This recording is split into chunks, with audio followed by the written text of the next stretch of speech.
Not everything this morning is the year in review or looking back or about the government. There's an interesting story that I know many of you are interested, as have I been, that's popped up out of Rotorua. And I'll just read this report from the Rotorua Daily Post, the local rag there. For 36 years, the Lakeland Queen provided tourists and locals with opportunities to cruise and dine on Lake Rotorua. But for the last three, the iconic paddle boat has been sitting on dry land. Terry and Raywin Hammond operated the Lakeland Queen for 36 years until the COVID-19 pandemic forced the tourism business into hibernation and the 15 staff members were made redundant. Now the Hammonds want to restore the business and need to replace the deteriorated Lakefront jetty it operates from at an estimated cost of $460,000. But that has not proved easy. And we are joined now by Terry Hammond from Lakeland Queen, the operator of Lakeland Queen, to explain what happened. So, Terry, COVID comes, business stuffed. You have to put her up on the hard and you want to get back into business because those times are over, but you need a new jetty. You say it's going to cost $460,000. What happened next? Well, it's been an interesting journey, really. We were put on the slipway so they could complete the lakefront development. We thought it was a good idea at the time because we thought, right, we can get some maintenance done and give it a bit of a paint job and get back in the water. But during that process, the council disconnected all our power, our water, our fueling point on the jetty. So it's like, okay. And who owned the jetty prior to that, Terry? The council owned the jetty going down, and we've got a little finger on the end, and we own that. And to be fair, it does need some maintenance, and it's not in good shape. It's been okay. And you had a lease arrangement with them, or for access, or did you simply own your jetty? No, we have a lease arrangement with the council, and that was circa around about $13,000 a year. The new lease presented by Rotorua. Well, hang on. Let's not get ahead of ourselves.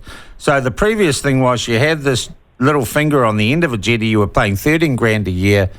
The council owned it though, but during a redevelopment, that they disconnect some stuff and it needs some maintenance for you to get back in business. How much is the upgrade? Well, to build a new jetty, which they're suggesting, we've had several figures quoted at us by council, not by us.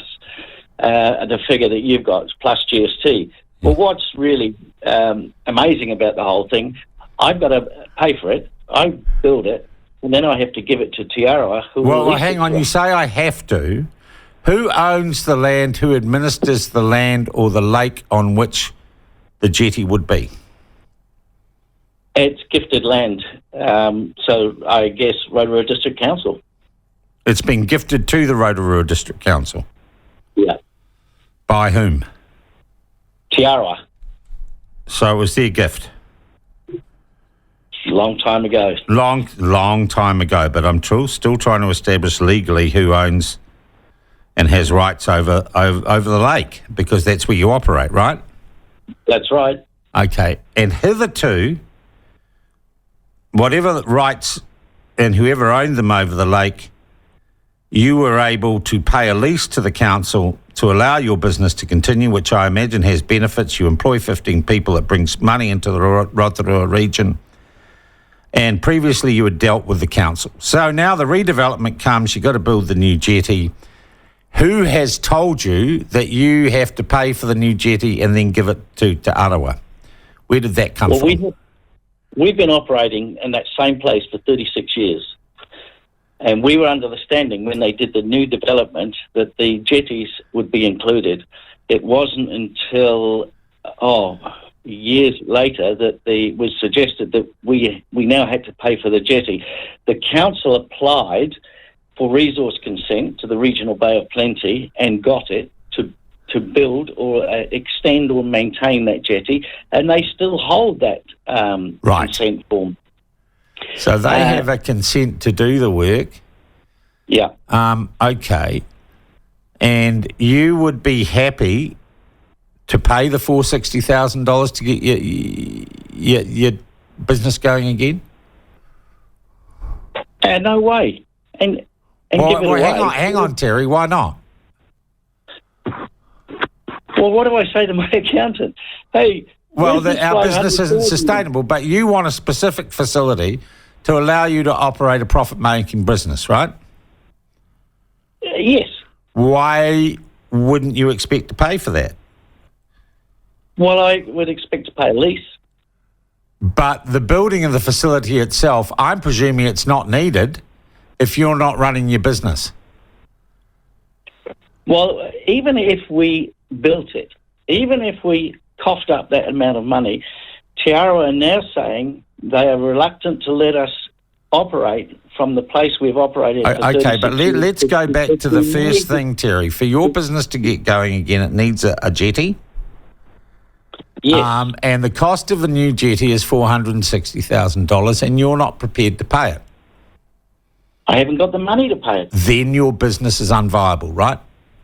Right. So that's got nothing to do with Te Arawa. It's got nothing to do with Maori rights or anything else with the council. It's got to do with your business model, which is unsustainable. Right? Come on. So, Terry, I just cannot see what your problem is here. This happens to people who take commercial risk all the time. Well, the problem was our whole entity understood that the part of the redevelopment with jetty was included. Okay, so you're saying you were misled by the council about the redevelopment? We believe so. Okay, to your commercial disadvantage? We believe so. Okay, why don't you sue them? Well, we've had a meeting with council, and I'm having another one with them. We had a petition out which they wouldn't accept. And what did the petition say, Terry? I haven't got it on hand at the moment, but I can read it out to you. Yep, sure. We understand that the Rotorua District Council explained why the provision for the Lakeland Queen was overlooked in the Lakefront development and request that provision be urgently made for the Lakeland Queen to operate on the lakefront. Okay, so basically saying, get us here, but the problem is still the cost of the jetty, right? Yeah. That's the fundamental thing here. And I guess you've got a beef that there was a facility that you could use that the council took away and damaged your business, and they seem to have, in the way this has happened, almost admitted that was a mistake, right? Yes. The council have always owned that first bit of the jetty, which we've leased, and two commercial operators have operated from that council-owned jetty. Okay, and would they continue, those commercial operators? I mean, could you share the cost with them? Those two operators no longer existed. One was a chartered fishing business, and one was called KJet, which they've sold their business, and KJet have relocated on the other side of Volcanic Air Safari's jetty. Okay, can you relocate to another area, Terry? No, it's too shallow. Okay, you got reef problems. Yeah. Look, the thing is, Terry, this has been painted in wider media as some sort of Māori issue. It seems to me it's not really. This falls over. Your plan falls over simply with the cost of building the jetty. And it would seem to me your legal beef is with the council, not with Arawa. Well, I don't have a beef with Tiara. Yeah, okay. I'm just trying to have a conversation with them how we got to this place.